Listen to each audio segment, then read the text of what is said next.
नमस्कार दोस्तों। आज हम बात करेंगे भगवान श्री कृष्ण और रुक्मिणी की प्रेम कहानी की। जब हम प्रेम की परिभाषा की बात करते हैं तो जहन में केवल एक ही तस्वीर उभरती है, जो है श्री कृष्ण राधा की। हमने दोनों के प्रेम प्रसंग से जुड़ी अनेकों कथाएं सुनी हैं, मगर सारा जग इस बात को भी जानता है कि श्री राधा रानी भगवान श्री कृष्ण की कभी धर्मपत्नी नहीं बन पाई थी।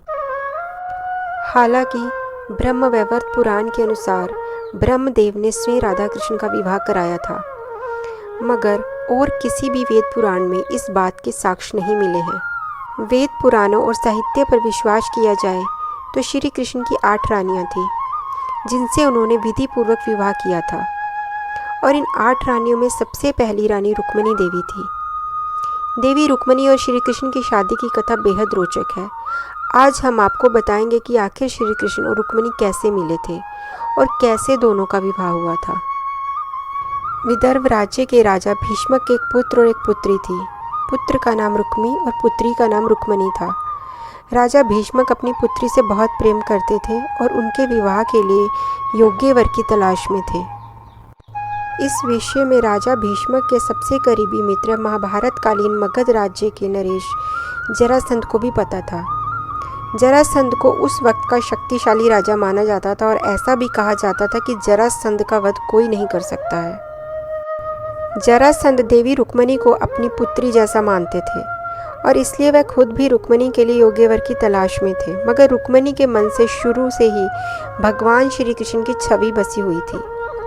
बड़े बड़े महारथी को परास्त करने वाले श्री कृष्ण की कथा रुक्मिणी कई लोगों के मुंह से सुन चुकी थी।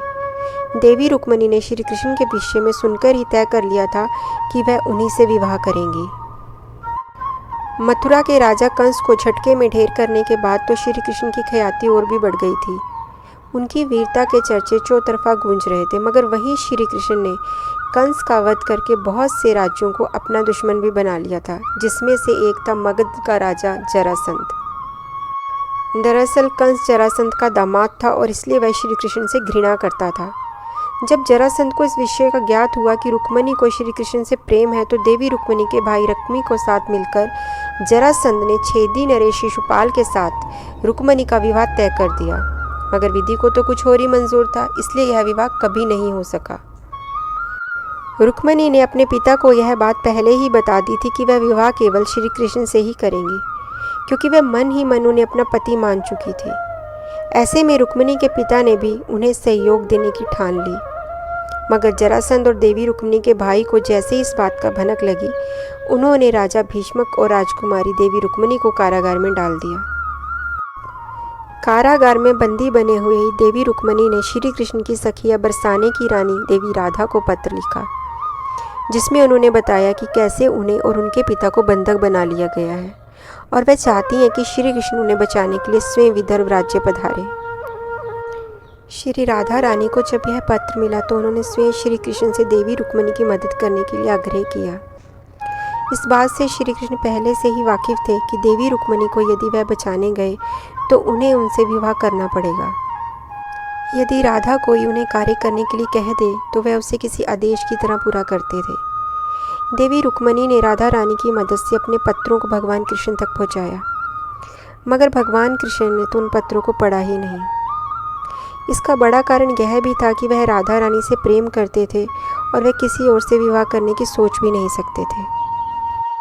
मगर जब राधा रानी को पता चला कि देवी रुक्मिणी की शादी उनकी इच्छा के विरुद्ध शिशुपाल से कराई जा रही है, तो उन्होंने भगवान कृष्ण को रुक्मिणी के सारे दुख हरकर उनसे विवाह करने की गुजारिश की।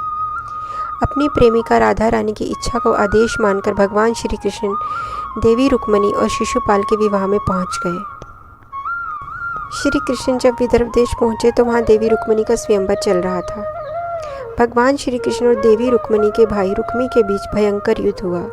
लोक कथाओं के अनुसार श्री कृष्ण ने रुक्मी का वध करने के लिए अपना सुदर्शन भी उठा लिया था, मगर देवी रुक्मिणी के आग्रह पर उन्होंने रुक्मी को छोड़ दिया और भरी सभा में भगवान श्री कृष्ण देवी रुक्मिणी का अपहरण कर उन्हें अपने साथ ले गए। रुक्मिणी तो पहले ही श्री कृष्ण से प्रेम करती थी और मन ही मन उन्हें अपना पति मान चुकी थी।